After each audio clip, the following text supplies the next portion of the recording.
여러분 안녕하세요. 뉴스와입니다. 정말 기가 막힌 소식이 나왔습니다. 대검찰청이 박상용 검사에 대해 정직 2개월 징계를 청구했습니다. 정직 2개월, 여러분 이게 말이 됩니까? 이 정도 사안을 두고 고작 정직 2개월이라니요? 이건 징계입니까? 아니면 면죄부입니까? 대검은 박상용 검사에 대해 부당하게 변호인을 통해 자백을 요구한 사실, 수용자를 소환 조사하고도 수사과정 확인서를 작성하지 않은 사실, 음식물 또는 접견 편의를 정당한 사유 없이 제공한 사실을 확인했다고 밝혔습니다. 여기까지만 봐도 심각합니다. 검사가 피의자에게 자백을 요구하고 수사과정 기록을 제대로 남기지 않고 음식물과 접견 편의를 제공했다는 겁니다. 그런데 징계가 정직 2개월? 국민들이 이걸 어떻게 납득합니까? 더 큰 문제는 따로 있습니다. 논란의 핵심이었던 이른바 연어 술파티 의혹, 술반입과 제공 문제, 불필요한 참고인 반복 소환 문제는 징계 사유에서 빠졌습니다. 대검은 관리소홀로 술이 반입되고 제공된 것을 방지하지 못한 점, 불필요한 참고인 반복 소환 문제는 감찰위원회의 의결 결과를 존중해 징계 청구하지 않았다고 설명했습니다. 그런데 이게 바로 문제 아닙니까? 검사실에 술이 들어왔습니다. 외부 음식이 들어왔습니다. 피의자와 사건 관계자들이 검찰청 안에서 편의를 제공받았다는 사실 자체는 확인됐습니다. 그런데 담당 검사는 몰랐다? 그 방의 주인이 검사인데, 그 수사를 지휘한 사람이 검사인데, 그 검사실에서 벌어진 일을 몰랐다? 국민들이 이 말을 믿으라는 겁니까?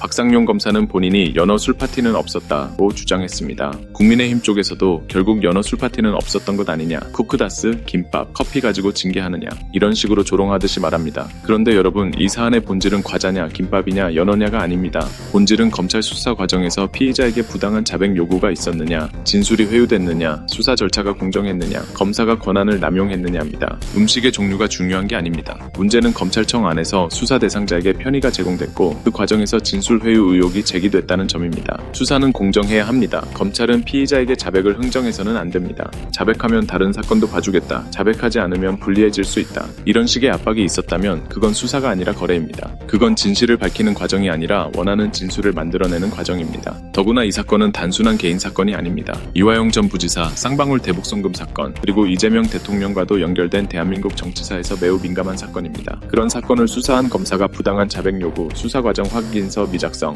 부적절한 편의 제공으로 징계 청구를 받았다면 그 파장은 엄청난 겁니다. 그런데 검찰은 이걸 정직 2개월로 끝내려 합니다. 이게 바로 검찰의 제19 감싸기 아닙니까? 국민들이 검찰을 믿지 못하는 이유가 여기에 있습니다. 검찰은 일반 국민에게는 얼마나 엄격합니까? 작은 절차 위반, 작은 말 한마디, 작은 의혹에도 압수수색하고 기소하고 언론에 흘리고 인생을 흔들어버립니다. 그런데 자기 식구에게는 어떻습니까? 부당한 자백 요구가 확인됐다라고 하면서도 정직 2개월, 수사과정 확인서를 안 썼다고 하면서도 정직 2개월, 음식물과 접견 편의를 정당한 사유 없이 제공했다라고 하면서도 정직 2개월, 이 정도면 국민을 우롱하는 겁니다. 이재명 대통령을 겨냥했던 수사, 민주당을 흔들었던 수사, 한 사람의 인생을 뒤흔든 수사에서 절차 위반과 부당한 자백 요구가 확인됐는데 고작 정직 2개월이라면 앞으로 검찰은 무슨 메시지를 받겠습니까? 이렇게 해도 된다. 걸려도 2달 쉬면 된다. 검찰 조직이 알아서 막아준다. 이런 위험한 선례가 되는 겁니다. 그리고 이 사안을 놓고 국민의힘이나 일부 야권 인사들이 연어 술파티가 아니라 쿠크다스 아니냐, 과자 주면 진술하느냐, 이런 식으로 비꼬는 것도 정말 한심합니다. 본질을 흐리지 마십시오. 국민들이 분노하는 건 간식의 종류가 아닙니다. 검찰이 피의자의 진술을 흔들고 수사 절차를 어기고 검사실 안에서 부적절한 편의를 제공했다는 점입니다. 그것이 공정한 수사였느냐는 질문입니다. 그리고 그 책임을 고작 정직 2개월로 덮으려는 검찰의 태도에 분노하는 겁니다. 안미형 검사 같은 사람들이 나도 뭘 줬다는 식으로 말하며 이 문제를 가볍게 만들려고 한다면 그건 역시 본질 왜곡입니다. 일반적인 조사 과정의 단순한 편의 제공과 중대정치사건 수사 과정에서 자백 요구와 진술 회유 의혹이 함께 제기된 사안은 차원이 다릅니다. 사안의 맥락이 다릅니다. 정치적 파장이 다르고 피해의 규모가 다르고 검찰권 남용 가능성의 무게가 다릅니다. 그런데 이걸 과자냐, 연어냐로 끌고 가는 순간 핵심은 사라집니다. 검찰은 늘 그래왔습니다. 본질을 흐리고 절차를 복잡하게 만들고 국민들이 지쳐 떨어질 때까지 시간을 끌고 결국 자기 식구는 살려냅니다. 이번에도 똑같습니다. 국회 국정조사까지 했습니다. 국민들이 지켜봤습니다. 피해자들은 억울함을 호소했습니다. 검찰개혁을 요구하는 목소리가 커졌습니다. 그런데 결론이 정직 2개월, 이러려고 국정조사 했습니까?